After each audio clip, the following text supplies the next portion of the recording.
clausura de la conferencia anual de ejecutivos CADE.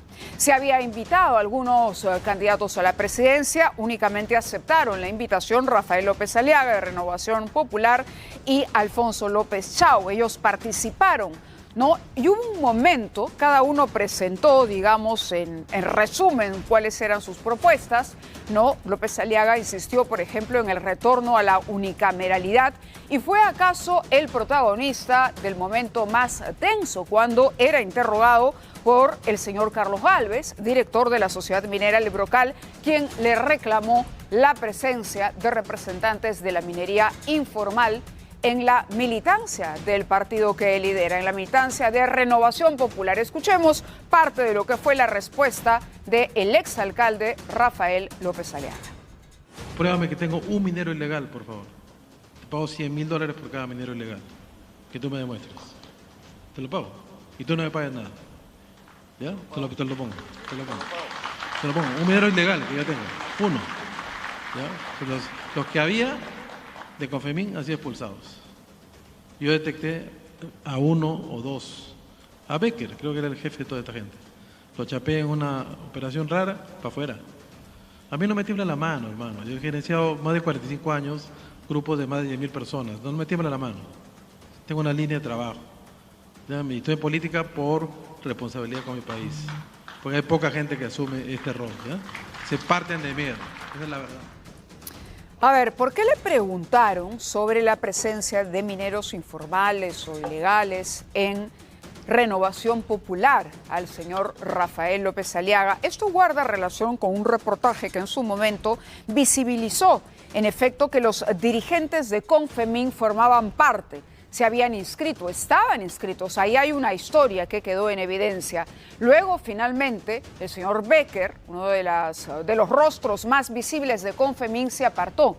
Pero también se le criticó a Renovación Popular el hecho de que haya apoyado en su momento, primero la censura contra el ministro Rómulo Mucho y en segundo lugar la extensión del Reinfo. De ahí surge la pregunta y luego la respuesta airada de Rafael López Aliaga. Así están las cosas. Vamos a revisar más adelante qué otras situaciones nos regaló y qué otras reflexiones nos regaló este CADE que ha concluido el día de hoy. Pero vamos ahora a presentar una historia increíble porque se trata de una mujer conocida como la vecina problema del barrio donde vive. Le dicen que es la vecina más problemática del barrio y esta vez protagonizó un problema con un taxi en La Molina. Simplemente esta mujer decidió no pagar al taxi.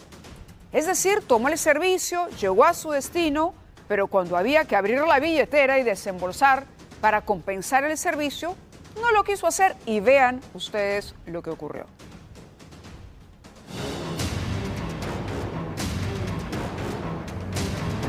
Lanza violentas palabras sin medida. ¿Por qué subió acá?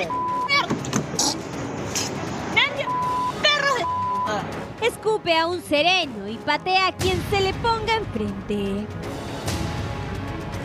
Esta mujer parece no tener límites, va contra todos, sin importarle nada. Pero ya está en camino a la policía ya. Espere, por favor. Señorita. Todo comenzó cuando Serenazgo recibió un reporte en la zona de Camacho, en La Molina. El taxista aseguraba que la pasajera se negaba a pagar y lo estaba agrediendo.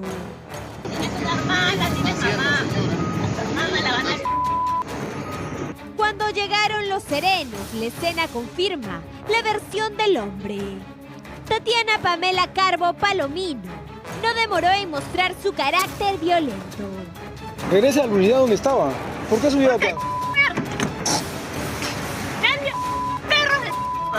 Los agentes tratan de calmarla, pero ella sigue desafiante, hasta que patea a uno de ellos y también descarga su furia contra el taxi amarillo.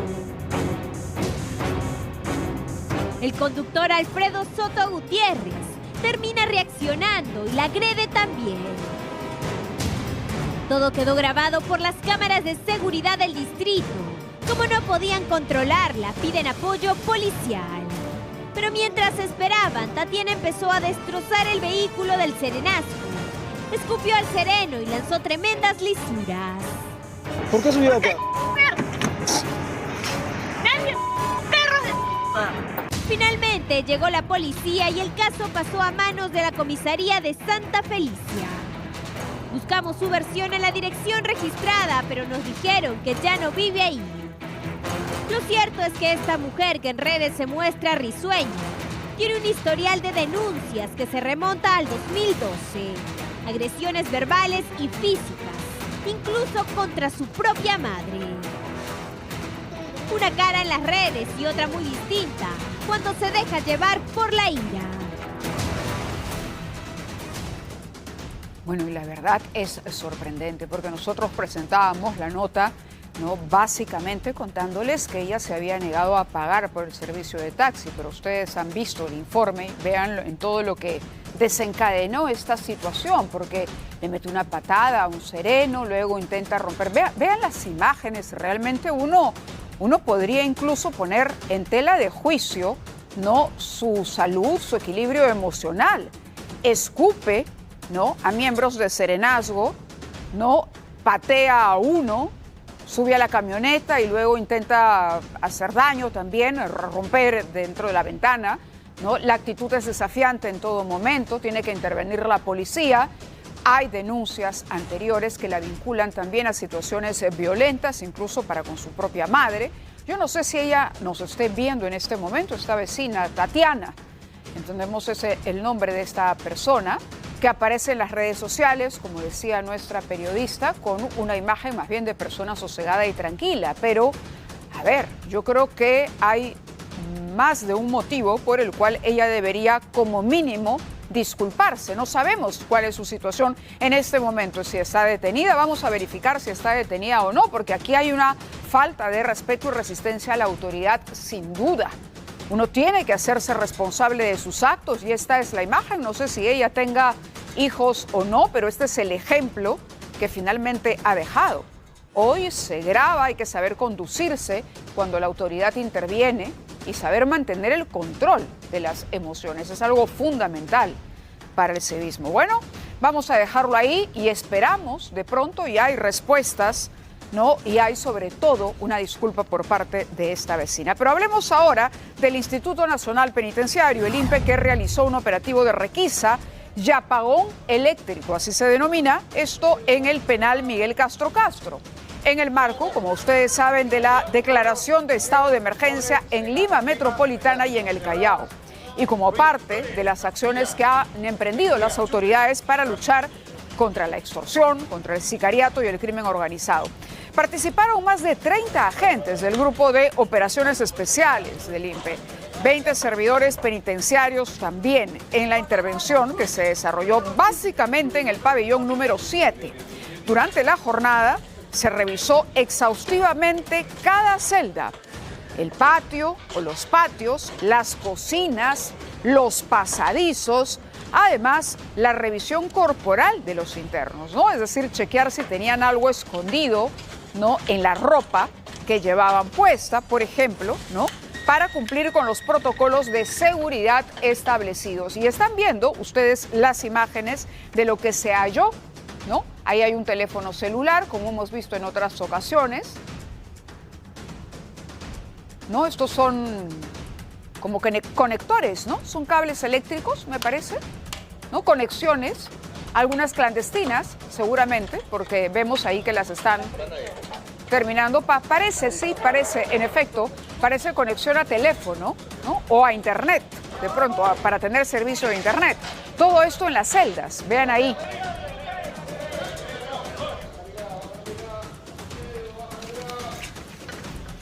Y ahora vamos a una situación que la verdad podríamos titular como el colmo, un colmo más. Miren cómo las personas pasan por los muros, vean estos muros y vean lo que ocurrió, como con esta suerte de polea están ingresando bocaditos, globos y regalos incluso, ahí vienen envueltos. ¿A dónde iba todo esto? Bueno, se descubrió que eran trabajadores del gobierno regional de Ancash, que sin importarle la protesta de los alcaldes de los centros poblados de Ancash por sus remuneraciones, estaban más pendientes de una fiesta que se realizaba al interior del local del gobierno regional. Y entonces, como la fiesta no puede parar, a pesar de cualquier problema, pues hay que meter de esta manera, si la puerta está cerrada, hay que ingeniárselas para que ingresen los bocaditos, los globos y los regalos. La fiesta continúa, dijeron ellos, y actuaron de esta manera. Dicho eso, vamos a decir lo siguiente: si no hay solución, tenemos que pararnos. Ahí está, por un lado, la imagen de la protesta y por el otro, la creatividad, ¿no? Habiendo amarrado estas soguillas y haciendo que ingresen todo lo que se requería para esa celebración. Otra nota interesante, insólita, porque se trata de un fiscal y de su abogado, su propio abogado. De pronto comienzan a pelear, estaban en una reunión, empiezan a subir el tono de la voz hasta que terminan a botellazos. ¿Qué pasó? A ver, para que un fiscal, un magistrado, una persona que forma parte del Ministerio Público, que lleva casos ante el Poder Judicial, y su propio abogado terminaran agarrándose a botellazos en este restaurante. Vamos a ver la historia y luego tenemos un comunicado también del propio Ministerio Público sobre estos hechos. No es la tremenda corte. Es el momento en que dos hombres de ley se fueron a los golpes. De pronto el hombre de polo blanco, que es el fiscal, Manuel Eric Segura Benavides, de la Segunda Fiscalía Provincial Penal Corporativa de Casma, se levantó de la mesa, rompió una copa y empezó a atacar a su propio abogado. Las mujeres que los acompañaban se retiraron de inmediato y un amigo, presente en el compartir, intercedió para calmar los ánimos. Pero no terminó ahí. El violento hombre tomó una botella y empezó a golpear al otro, una y dos veces, hasta que casi consigue doblegarlo. Cuando se dispuso a rematarlo a puñetes, llegó el dueño del local y tomó al agresor por la espalda para que no cometa una locura. En este momento, los papeles se invirtieron. Ahora la víctima es el victimario y empieza a vengarse también a los puños. Por fin, después de varios segundos, consiguen separarlos y el abogado abandona el local. Pero el fiscal, furibundo, nuevamente tuvo que ser reducido y finalmente intervenido por la policía.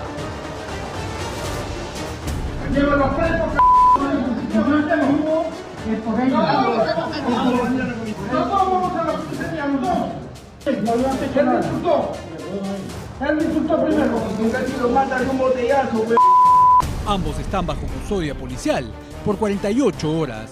El representante del Ministerio Público en la comisaría de Casma y su colega, hombre de leyes, en el hospital producto de los golpes, donde narró el inicio de la pelea. Soy abogado del fiscal en un caso que él tiene, ¿no? Y como su abogado, ante los reclamos constantes del doctor, le digo, ya doctor, le digo, está bien, yo en este momento renuncio a su defensa, vea usted el abogado que le convenga. Todo está grabado, ya reventó la botella en la cabeza, señor. Por parte del fiscal, otro de sus abogados personales se rehusó a dar declaraciones. ¿Y por qué habrían peleado ambos hombres? Estamos de investigación, por el momento no puedo brindar una declaración. Ahora, como seguramente lo imagina, los hombres de leyes ya no resolverán sus problemas a los golpes, sino en los tribunales. A ver, ¿qué está pasando? Estamos perdiendo los papeles. En este caso, uno ha terminado en la comisaría y el otro en un hospital, ¿no? Mostrando ahí el daño, los golpes, el morete que tenía debajo del ojo y donde dice que él le dice, voy a renunciar a defenderlo, doctor, en este caso que usted tiene. Y la reacción del magistrado es agarrar una botella y tratar de reventársela en la cabeza. Esto pudo haber terminado con consecuencias mayores. Y estamos hablando de dos personas que se supone conocen la legislación y cómo debe conducirse la resolución de cualquier conflicto, que no es necesariamente como muestran las imágenes, pero vamos a lo que ha dicho el Ministerio Público sobre el comportamiento de este magistrado. Tenemos ya el comunicado para leerlo y leemos el primer punto, que es el más importante. Dice: la primera Fiscalía Provincial Penal Corporativa de Casma, a cargo del fiscal Edwin Ramos Herrera, inició una investigación preliminar por el presunto delito de lesiones y daños, a la vez que realiza las diligencias correspondientes de acuerdo con sus atribuciones y en cumplimiento de la ley. A ver, cada vez que leemos un comunicado como este, no hablamos únicamente del Ministerio Público. Cuando pasa en cualquier institución del Estado, cualquier institución pública, en realidad dicen: vamos a iniciar la investigación, pero lo que pocas veces conocemos es el resultado de las investigaciones. Y muchas, valgan verdades, quedan en nada. En este caso, las imágenes hablan por sí solas. Vamos, coge la botella y se la tira. El otro responde. Tiene que intervenir el dueño del restaurante. Las mujeres que están ahí salen disparadas, porque imagínense ustedes que de pronto la botella destrozada, de pronto salieran volando los vidrios por ahí. ¿Qué hubiera pasado? Vean a las mujeres en la actitud que están.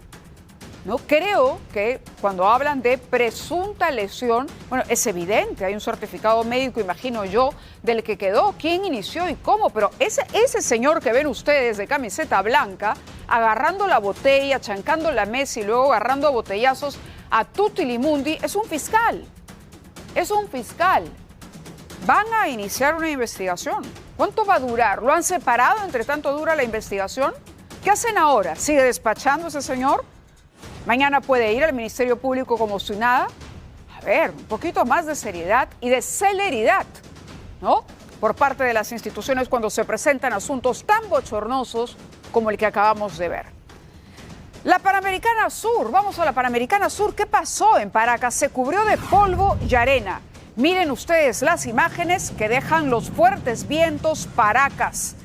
Esto fue registrado esta misma tarde, fuertes vientos, un fenómeno climático que provocó que decenas de choferes manejaran con mayor precaución y a menor velocidad de lo habitual debido a la cantidad de polvo que había levantado el fenómeno y que impedía manejar por la carretera, porque claro, no se puede ver bien, hay que encender incluso las luces, como ven ustedes en las imágenes. La actividad náutica e incluso la actividad aérea en Pisco, ¿no?, fue suspendida por precauciones, lo que siempre hay que hacer. Falta de visibilidad, nadie sale al mar, nadie sube o toma una avioneta.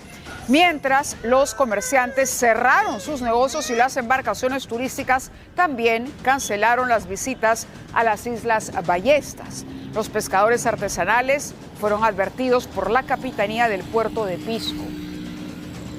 Así es la naturaleza y esto es lo que ocurrió en Pisco. Pero vamos a ver también lo que ocurrió en Vietnam. A ver si tenemos la información. Fuertes vientos asustaron a un hombre que iba en una moto lineal. Su ropa era azotada por la corriente de aire y el hombre permanecía en pie a duras penas, la verdad con mucho esfuerzo. Al reconocerse en peligro, él intenta ponerse a buen recaudo, protegerse, pero a pocos metros, a poco casi de conseguirlo, es arrastrado por el viento. Imaginen ustedes la fuerza de ese viento y se golpea con la pared de un local. No, su moto corre con la misma suerte y cae en plena pista. Ahí está. El hombre termina estrellado por la fuerza del viento que lo levanta en peso y lo propio ocurre con la motocicleta. Y vean cómo le va quitando la ropa.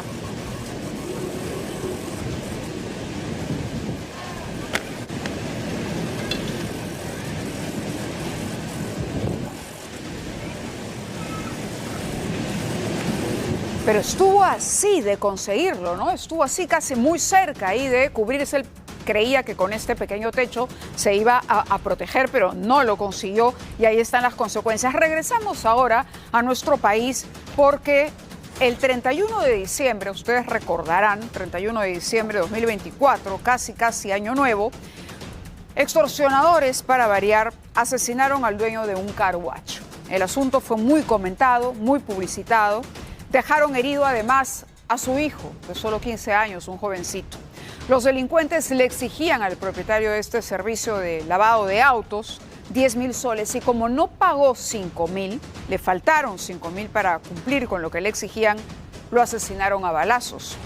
La víctima era Héctor Guamán Cueto y tenemos información ahora y una nota porque se habría capturado al principal sospechoso de este crimen. Finalmente, y casi un año después.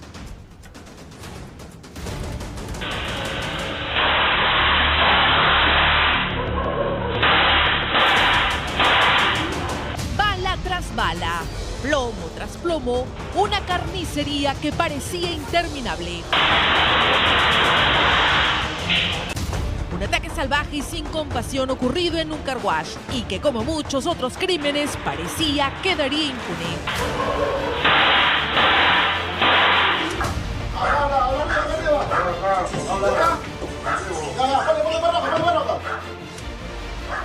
Sin embargo, a casi un año de este demencial asesinato, el principal sospechoso fue capturado. Franque, nombre completo, nombre mío.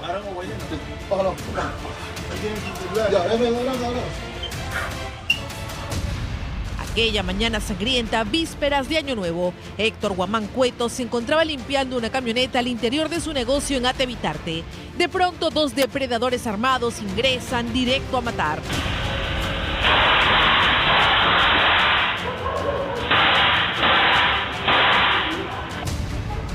Disparan una y otra vez con extrema crueldad. No le perdonan a la víctima no agachar la cabeza ante la extorsión.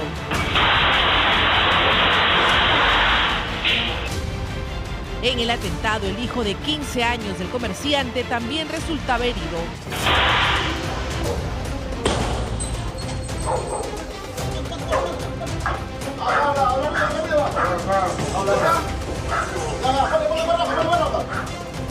Es así que varios meses después, la policía ingresaba a esta vivienda de Ate, encontrando a Franklin Arango Guailino durmiendo y con la guardia baja.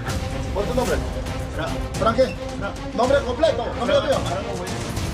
Este sujeto es conocido en el mundo del AMPA como Loco Frank y sería miembro de la organización criminal Los Faites del Este.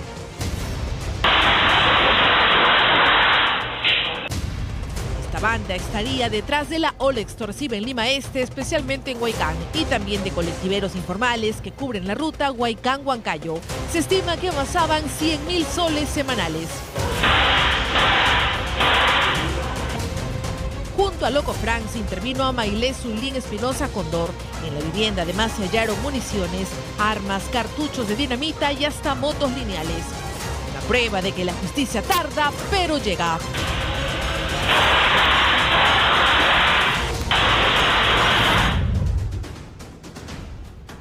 Nos vamos de inmediato hasta Ñaña, donde presuntos extorsionadores a bordo de una moto lineal dispararon contra un colectivo que estaba esperando pasajeros para iniciar su ruta hacia Huachipa. Producto de estos disparos, el chofer del vehículo quedó gravemente herido. Otro ataque de extorsionadores contra un colectivero.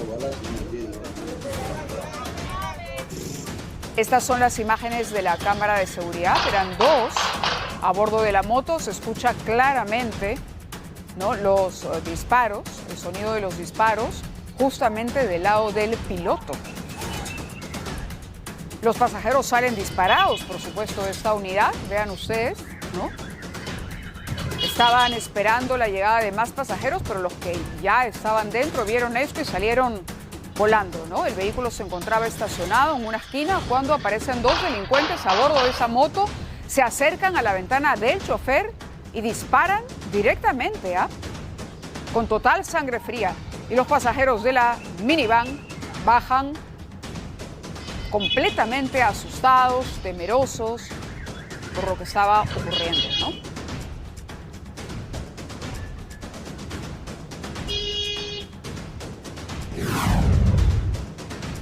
Bueno, pero de otro lado, el dueño de un negocio de pesajes de camiones en Pacasmayo se salvó, tuvo mejor suerte.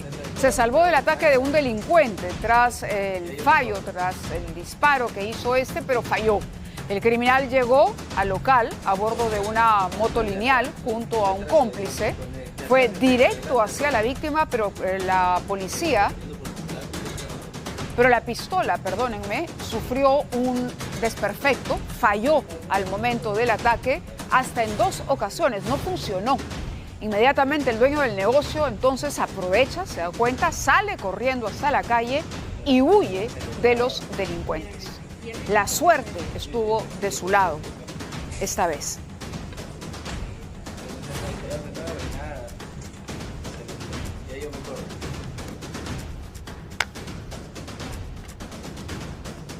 Esto es lo que está ocurriendo y como les decíamos, el presidente Gerí está anunciando más adelante, vamos a ver si finalmente hay nuevas medidas o no. Pero mientras esperamos, vamos a compartir con ustedes un informe que ha preparado Alonso Ramos que resulta de mucha utilidad, porque está bien ir conociendo cuáles son las zonas donde se producen o registran mayores robos, por ejemplo, de celulares en la capital. Alonso ha podido identificar, junto a sus fuentes, hasta 15 puntos complejos, peligrosos. Y lo que queremos es compartir con ustedes esta información para que tomen sus precauciones. Así que vamos con la nota que ha preparado nuestro investigador Alonso Ramos. Víctimas que pueden ser cualquiera de nosotros. Limeños a quienes en arrebatos nos han despojado de sus celulares y carteras a cualquier hora del día, en zonas transitadas o calles vacías, con luz o con poca iluminación. A los delincuentes les da igual.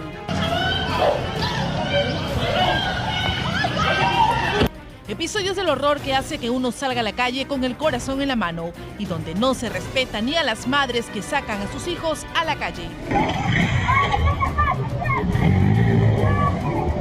Un promedio de 4.000 robos al día. Según la policía, de cada 10 personas asaltadas, 8 han sido víctimas del robo de sus teléfonos.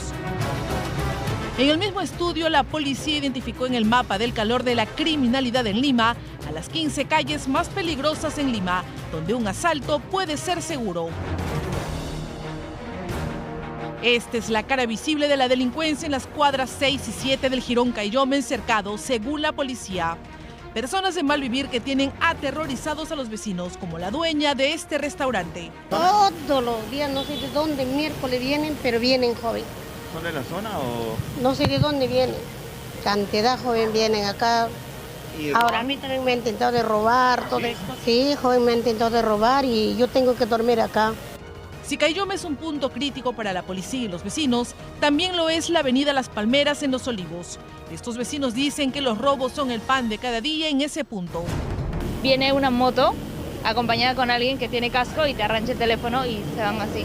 Ves efectivos policiales que están como que en sus camionetas, pero están como que durmiendo. Uno de ellos fue uno de mis amigos, el cual fue asaltado. De hecho fue acá, justamente en esa esquina de ahí fue justo.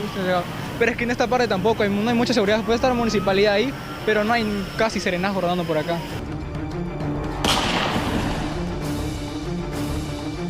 Moto a pie, con armas o sin ellas, los delincuentes están al acecho de personas distraídas para asestar el golpe. La mayor cantidad de incidencias se dan entre las 10 de la mañana y las 7 de la noche. Esto ocurre en cualquier día de la semana, de lunes a domingo, dándose en mayor cantidad los días lunes. La avenida Caquetá en el Rímac también está en el radar de la policía como uno de los lugares con mayor incidencia de robos de celulares y carteras. Un hecho corroborado por esta comerciante. A la persona mucho. ¿Y por dónde van? ¿Por allá? Claro, por abajo. En la noche no viene de nadie. Ya, pues. ¿En la noche tierra de nadie? Ya de tierra de nadie. ¿Vienen en moto? Vienen en moto, te ranchan, te jalan, ahí el celular botas. Es la guía del infierno, un camino empedrado en el que también se encuentran la calle Urano en San Martín de Porres, Pachacútec en San Juan del Lurigancho, Belaúnde, Comas, Paita y Sullana en San Juan de Miraflores. Ya lo sabe, tenga cuidado cuando vaya por estas calles. Usted puede ser la próxima víctima. Bueno, y se anuncian nuevas medidas por parte del gobierno para luchar contra la inseguridad ciudadana. Nos vamos rápidamente hasta Palacio de Gobierno. Candy Quispe nos cuenta que hay novedades. Estábamos esperando un pronunciamiento ya desde hace algunos días del presidente José Gerí. Adelante contigo, Candy. Así es, Mávila, ¿cómo estás? Muy buenas noches. Mucha expectativa aquí en los exteriores de Palacio de Gobierno, pues periodistas de diferentes medios de comunicación. Estamos a la espera de un pronunciamiento del presidente José Gerí, quien, recordemos, el día de ayer, luego de una actividad de Gamarra, había dicho que hoy se iba a realizar una nueva sesión de Consejo de Ministros, y precisamente estamos muy atentos a esta sesión y a un pronunciamiento. En este anuncio que había realizado el presidente José Gerí, dijo que se prevé la aprobación de la actualización del estado de emergencia de Lima y Callao para fortalecer el trabajo del gobierno, y además se tiene previsto implementar medidas complementarias al estado de emergencia que viene realizándose en Lima y Callao desde hace 2 semanas. Ahora, Mávila, no sabemos cuáles serían aquellas medidas complementarias, si es que se estaría incluyendo además el toque de queda. Ahora, hasta el momento, hasta esta hora de la noche, no hay ningún pronunciamiento, tampoco hay una convocatoria para una conferencia de prensa, como es usual, luego de una sesión del Consejo de Ministros. Además, Mávila, tampoco se nos ha confirmado si es que en el interior del Palacio de Gobierno se está realizando la sesión del Consejo de Ministros. Al menos desde aquí, desde la calle que da Desamparados, claro, no vemos vehículos oficiales de ministros como es usual, Mávila. Claro, eso te iba a preguntar. Usualmente cuando los ministros están sesionando, el presidente ha dicho que el Consejo se encuentra en sesión permanente, justamente monitoreando este plan de seguridad. Pero tú nos dices que no hay presencia de vehículos, con lo cual no podemos confirmar que los ministros estén trabajando en este momento con el presidente a la interna. Lo que sí es cierto es que hay un anuncio, te cuento, que hizo el presidente a través de sus redes sociales. ¿Qué te parece si lo vemos? A través de su cuenta de X, José Gerí publicó lo siguiente. Y es por eso que los medios están a la espera, no es porque los medios vayan sin que se haya anunciado antes algo. Lo dije ayer, dice, el plan de seguridad vigente no nos sirve para hoy. Ojo, miren lo enfático que fue, es decir, el plan de ayer o vigente, el que nos está rigiendo, no nos sirve, así de categórico fue. Y va a quedar sin efecto. ¿Qué significa eso? ¿Cómo traducimos? ¿Cómo interpretamos el anuncio presidencial? Vamos a construir uno sobre la realidad y pensando en el futuro. Uno sobre la base, objetivos, ideas y formas del plan 2013-2018, plan Bratton del 02. Nuestras instituciones, aportes de quienes han generado resultados a nivel internacional y local, así como de todo patriota que quiera contribuir. El señor Gerí es un presidente de transición. Hay que priorizar. Cuando uno tiene poco tiempo y cuando ha llegado a la presidencia y ha armado un equipo en las circunstancias en que lo ha hecho el presidente Gerí, tiene que, priorizar. Por un lado está el tema de la garantía del proceso electoral, garantizar que vayamos a elecciones limpias y transparentes el próximo año y que estén todos los recursos para ello. Pero el otro tema que se le ha pedido al señor Gerí es empezar, por favor, con una estrategia. Ese fue el motivo por el cual se vacó a Dina Boluarte. Por lo tanto, si él ha dicho que lo que tenemos vigente no funciona, pues la ansiedad de todos es natural y la preocupación por saber cuáles serán esas nuevas medidas. Candy, gracias por la información. Si tienes algo más que acotar desde Palacio, cuéntanos, por favor, para saber si hasta el momento hay alguna novedad o si algo podemos decir desde donde te encuentras.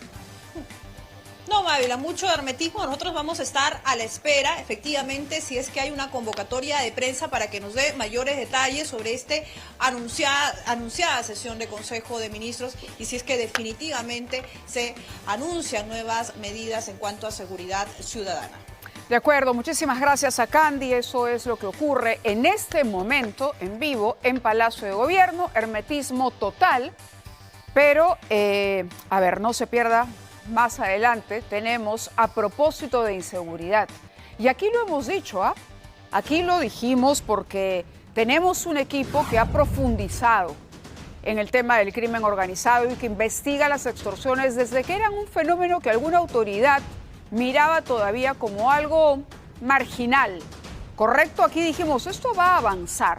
Y sí, hay odontólogos una cantidad importante de denuncias que se han presentado, ahora este gremio se ha convertido en el nuevo blanco de las extorsiones. Entraron a un chat grupal donde hay cientos de dentistas, ¿no? Y les exigen pagos ahora entre 5.000 y 10.000 soles, ¿no? El decano del Colegio de Odontólogos se pronuncia en exclusiva esta noche para Ocurre Ahora, con lo cual vemos, no son solo transportistas. Aquí estuvimos atentos cuando ocurrió lo que pasó con comerciantes puerta a la calle, bodegas, colegios al inicio del año escolar. Ahora ingresaron a un chat grupal de profesionales como los odontólogos. Y más adelante, mayor información sobre esto. Entre tanto, ya estamos de regreso con ustedes y ahora para presentarles una nota, que tiene que ver con la reacción natural, digo, hasta cierto punto, porque por supuesto está mal que una persona coja una pistola y empiece a solucionar los problemas de esa forma.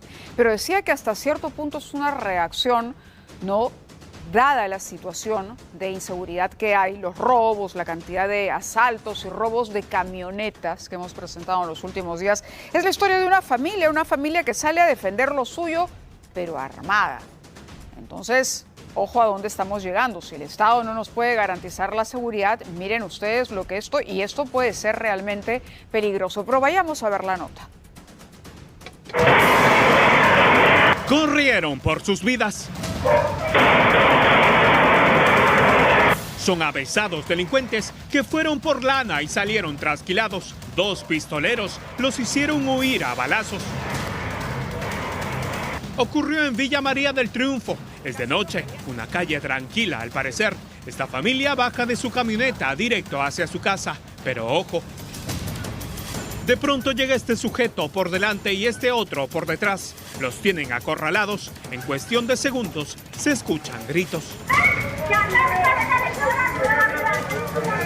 Los delincuentes iban a robarse la moderna camioneta. Esta mujer se esconde debajo de este vehículo. Un hombre sale de la casa, regresa rápidamente y cierra la puerta. Uno de los delincuentes va tras él, le exige le abra, pero no contaron con la respuesta que recibirían. De la vivienda han salido 2 hombres armados.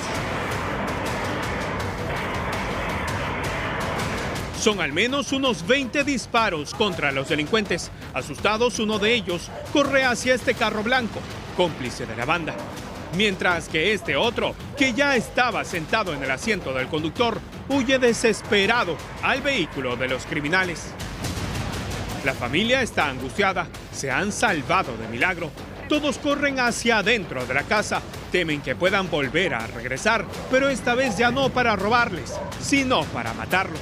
Estamos solos, como se dice, exactamente, porque mire, acá cerca está la comisaría, pero nada, al momento del hecho, no sé, se han demorado un montón para venir. Hasta el cierre de este informe, se supo que ninguna de las víctimas quedó herida tras el intento de robo. Sin embargo, aseguran que presuntamente uno de los delincuentes resultó herido de bala en una de sus piernas.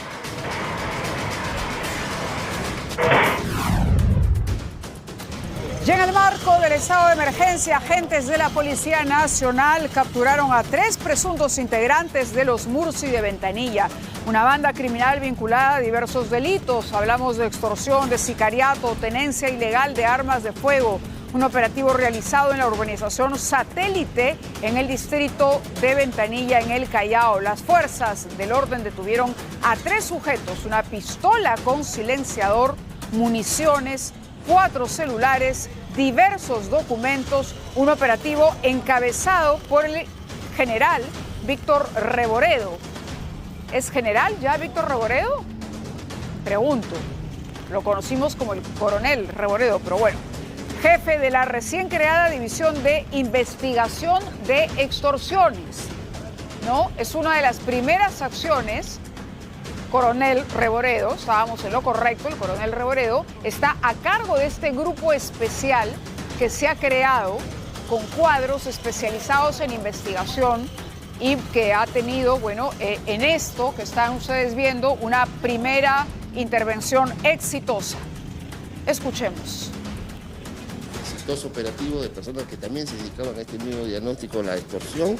Ya el director de la investigación, el Ministerio Público ha dispuesto que sean investigados por la unidad de extorsiones y ya el prestigioso Poder Judicial, en un trabajo articulado de iniciativa, ha convalidado la detención y daremos a conocer en su momento cuál es el resultado de esta exitosa operación, que es un binomio entre prevención e investigación, más el soporte de inteligencia, que es el lineamiento que ha articulado nuestro comandante general, el señor ministro del Interior. Nuevamente reafirmamos nuestro compromiso y vamos de la defensiva a la ofensiva. Un exitoso operativo.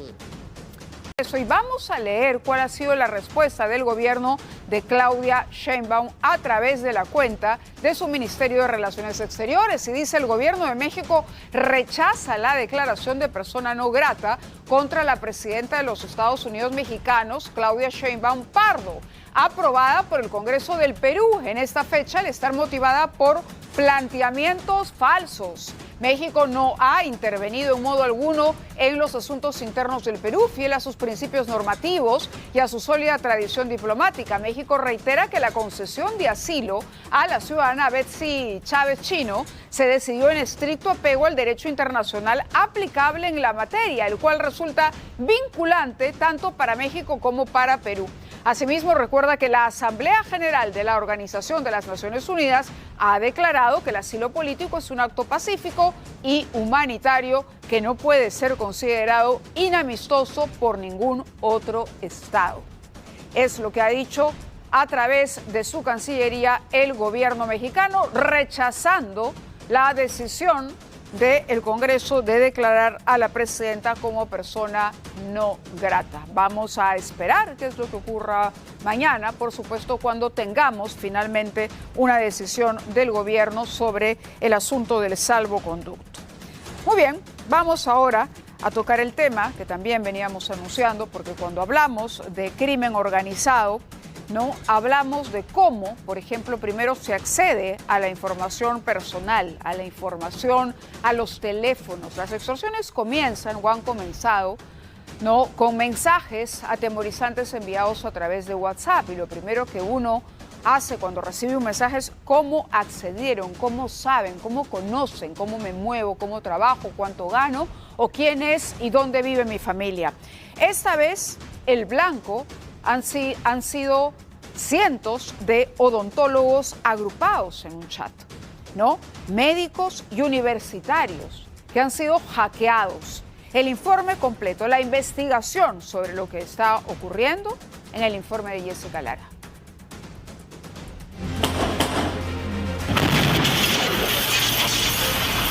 Ya no solo van dirigidas a transportistas o pequeños comerciantes, ahora los criminales están apuntando a los profesionales de la salud.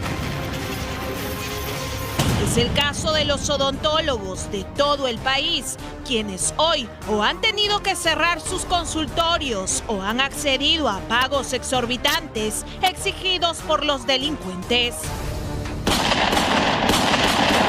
Extorsiones y atentados de las que ni el propio decano del Colegio de Odontólogos del Perú se ha salvado. Comenzaré visitando a tus padres, tu casa, tus negocios. Ni debajo de la tierra te podrías esconder de nosotros. Ahí es donde comenzaron los insultos, las amenazas, diciéndome que ya conocían cuál era mi paradero, que mi consultorio estaba en tal sitio. Obviamente tuve que tomar las acciones inmediatas, comunicarme con la policía, resguardecerme, cerrar mi consultorio. Casi una semana, obviamente las pérdidas son más de 50.000, 80.000 soles en ese periodo de tiempo. Ponían granadas, ponían balas, disparaban a los consultorios y pedían cantidades entre 5.000 a 10.000 soles mensuales. Y eso ha hecho de que muchos, en este caso colegas, tengan que cerrar consultorios. Según revela, son más de 15 los profesionales de este rubro víctimas de esta modalidad en el último año. Hemos tenido reportes de Chimbote, de Huancavelica, de Lima de hecho varios, y algunas otras regiones. Hasta ahora tenemos un promedio de 30 reportes. Te voy dejan los dos doctores muertos y aún así no entienden, mamá. Se han conducido la denuncia, ¿no?, hacia el área de delitos informáticos, porque lo que queremos, evidentemente, dentro de lo posible, es identificar a los responsables. Pero no son los únicos. Parte de los 80.000 agremiados del Colegio Médico del Perú han empezado a recibir en horas de la madrugada llamadas insistentes que presumen serían dirigidas por extorsionadores. ¿Alguien más recibió llamadas hoy de madrugada? Me llamaron de este número. A mí también me llamaron. Según las denuncias, las llamadas provienen de 7 números que no registran titular alguno. Los datos de estos médicos, según la primera hipótesis, habrían sido obtenidos por estos criminales a través de hackers que habrían vulnerado el sistema del Colegio Médico del Perú meses atrás. A finales de mayo, efectivamente, una exposición de una supuesta base de datos perteneciente a eSalud. La publicaron como base de datos de eSalud. Con el DNI ya sé que este doctor trabaja en esta clínica y tiene esta dirección. Entonces, con esos datos, obviamente, los han estado llamando, tengo la base de datos filtrada y además puedo suplantar su identidad. Desde el Colegio Médico confirman que los extorsionadores han estado haciéndose pasar por trabajadores de esta institución para estafar a sus agremiados con el cuento de la falsa deuda. También revelan que desde mayo han reforzado su sistema de ciberseguridad. Contamos con un sistema de seguridad de la información, un ISO 27001, que nos permite ejecutar evaluaciones como ethical hacking, tenemos un sistema WAF y en realidad no hemos identificado que en este periodo de tiempo haya existido algún tipo de vulneración, tipo hackeo, ¿no? Pero no son solamente las bases de datos de instituciones públicas las que han sido vulneradas por hackers, sino también la de instituciones privadas, como por ejemplo prestigiosas universidades de la capital. Un ejemplo de ello es este grupo de Telegram al que hemos logrado acceder. Aquí se lee cómo apenas el 3 de noviembre acaban de hackear la base de datos de una conocida universidad de Lima.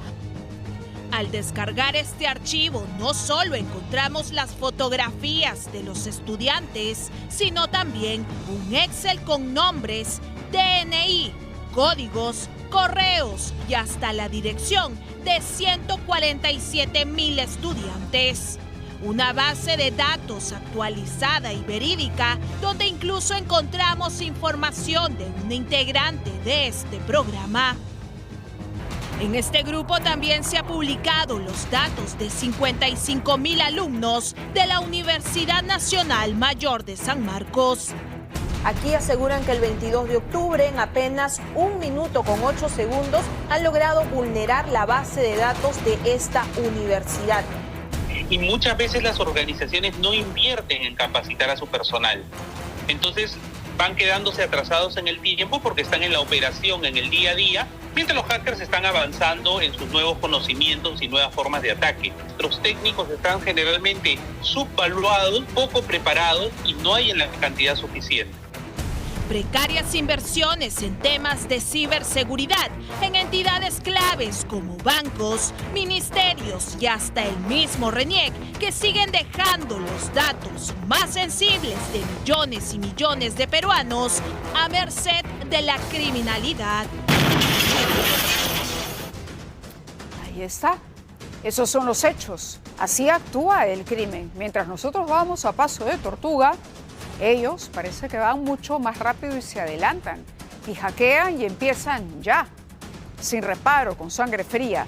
Y entre tanto nosotros seguimos esperando la estrategia desde que inició todo esto y desde que venimos trabajando aquí en el programa insistentemente en encontrar todos los ángulos de un fenómeno complejo que afecta a millones de peruanos todos los días. Y el Ministerio de Transportes y Comunicaciones respondió a la denuncia que señalaba un presunto ciberataque durante el gobierno de Dina Boluarte, en el que se habrían eliminado más de 65.000 documentos clave. A través de un comunicado, la entidad ha negado que se haya producido un ataque y aseguró que no se ha perdido información. Explicó que el sistema funciona con normalidad y es vigilada permanentemente. Precisó que la empresa encargada de la ciberseguridad de este sector ha realizado una evaluación técnica y que esta concluyó que no existió ningún tipo de hackeo que comprometiera los servicios ni la red de la institución. Tampoco, dicen, se registró pérdida de disponibilidad de servicios ni afectación en la red del sector comunicaciones. Bueno, pero mañana Ocurre Ahora, aquí en el programa, usted no se puede perder un informe exclusivo de Jessica Lara. ¿Por qué y para qué se hackea al Ministerio de Transportes y Comunicaciones documentos, ingresos y salidas? El testimonio de un testigo clave que contará su verdad sobre los responsables de la eliminación de información muy valiosa. Listado de licencias de conducir, obras millonarias, negociados en uno de los ministerios con más presupuestos del gobierno. No se lo pierdan mañana. Vamos a una nota que también habíamos anunciado ahora y que tiene que ver con la denuncia que se ha hecho pública sobre una situación que se registra, indignante situación, en una universidad privada, donde hay catedráticos que se dedican a acosar a una estudiante para poder mejorar sus notas. Algo realmente que indigna, que sorprende, porque estamos hablando de profesores, ¿no?, universitarios, y que sin embargo ahora estas chicas tienen que finalmente presentar la denuncia y someterse a un trámite que no es fácil para ninguna mujer, más aún para ella, o quien se encuentra en una situación de desventaja, porque le toca denunciar a su profesor, de quien dependen sus calificaciones. La nota a continuación. Y el profesor ahí fue cuando aprovechó y me indicó que quería tener relaciones sexuales conmigo. Lo que hizo el docente fue insinuar que quería tener una pijamada con nosotras. Quejarme públicamente de que dentro de San Marcos a las estudiantes se nos acosa, se nos hostiga sexualmente y las autoridades no hacen absolutamente nada. Acosadas, perseguidas. Es el drama de las alumnas en las universidades públicas y privadas. Una epidemia silenciosa que se expande en todo el país. ¡Justicia! ¡Justicia! Cuando yo pongo la denuncia a estos 3 docentes, en un consenso con mi familia tomamos la decisión de que por el momento, hasta que el problema supuestamente se pueda resolver o se pueda calmar un poco, yo salga del país. Este es el dramático relato de esta alumna de contabilidad de la Universidad Privada Andina del Cusco, quien se fue del país tras denunciar que fue acosada por nada más y nada menos que 3 de sus profesores. Hostigamiento sexual que duró por casi 2 años. Es frustración por no poder hacer nada respecto a esto. Son las lágrimas de Ana, como la vamos a llamar por seguridad, que denunció chantaje de sus profesores a cambio de sexo. Audios, chats de WhatsApp acompañaron su denuncia ante las autoridades universitarias y judiciales. Ella, de 27 años, vivió una pesadilla el 22 de junio del 2022, cuando su profesor de metodología de investigación, Juan Curiza Carrasco, de 72 años, la citó en las inmediaciones de la universidad para decirle que peligraba su aprobación del 6º ciclo. En el encuentro en el carro, Ana tomó una foto, como aquí se aprecia, y lo grabó al profesor haciéndole sin rodeos propuestas indecorosas. Creo que estamos hablando de personas mayores. A mí me gustaría saber. Aprovecha la megatasa de 8.5% para los depósitos a plazo fijo. En la grabación de 4 minutos, a la que tuvo acceso Ocurre Ahora, la alumna rechazó la propuesta con una sonrisa nerviosa. ¿Quieres comida? Y no pensé llegar a este momento. Yo sé que la vida dice que para el amor no existe edad. Finalizando el semestre, yo de esto yo no le conté a nadie, no sabía mi familia, no sabía nadie. Por ende yo tuve que seguir yendo a la universidad. Obviamente dentro de la universidad yo lo veía porque trabajaba en la facultad donde yo estaba. Me escondía, yo lo veía bajando por las gradas, yo me daba una vuelta para no chocarme, lo veía así. El drama de Ana no quedó ahí. Denunció que en el 2023 otros 2 profesores la acosaron para subirle la nota. Se trata de Rubén Mariño Loaiza, de 69 años, y de Armando Loaiza Manrique, de 60. Mariño le enviaba mensajes de chat como "conmigo te quedas para tus 15", mientras que Loaiza le decía "¿por qué no bajas y nos vamos a comer una pizza?". Es frustración por no poder hacer nada respecto a esto. Este sistemático acoso no quedó impune. Las autoridades destituyeron a los 3 profesores en mayo de este año, aunque uno de ellos, Rubén Mariño, volvió a trabajar en la Universidad Andina del Cusco vía judicial, desatando la protesta de las autoridades. ¡Justicia! ¡Justicia! Este fue el grito de guerra en la Universidad Nacional San Antonio Abad de Cusco, cuando la policía capturó al profesor Justo Lavilla, de 71 años, el mes pasado, acusado de acosar sexualmente a una alumna. Si en el Cusco hay varios casos de depredadores en las aulas universitarias, en el norte del país las denuncias también se multiplican. Yo tengo un grupo de amigas de la universidad que pues el profesor nos acosaba a las 5 chicas en un salón. Nos faltaba el respeto, trataba de bromearse con nosotras y todo eso, cosa que pues en mi persona yo nunca le di alas ni motivos como para que me faltara el respeto, pues, ¿no? Este es el testimonio de Marjorie Razábal, de 19 años, alumna de Ciencias Económicas de una universidad privada en Chiclayo, quien también cuenta su drama, aunque evitó identificar a su acosador. Los docentes aprovechan ahí, tienen un abuso de autoridad contra nosotras, las estudiantes. Luego empezó a obligarme a sentarme al lado de él y en ese proceso agarraba cualquier excusa para poder tomarme de la mano. El año pasado, ocurre ahora, reportó más de 100 casos de hostigamiento sexual en la uni. En Ica, un padre de familia mostró su indignación por encontrar a su hija con un profesor. Profesor nombrado de la San Luis, ya trae a emborrachar a su alumna, literal, puede ser su papá o su abuelo. Entre el 2020 y el 2024, la SUNEDU sancionó a 18 universidades con multas por incumplir. Atroz, la verdad. Y aún no sabes qué estudiar, tranquilo, descubre USMP es para ti. Este 8 de noviembre conoce todas las carreras que la Universidad de San Martín de Porres tiene para ti y vive una experiencia única con talleres, charlas para padres, activaciones, sorteos y mucho más. Es tu momento de vivir tu futuro en una universidad con más de 60 años de trayectoria, formando líderes. Regístrate gratis en admisión usmp.edu.p. Y así nosotros llegamos al final de esta edición de Ocurre Ahora. No se pierdan el informe de Jessica Lara el día de mañana. Está realmente increíble y que tengan muy buenas noches.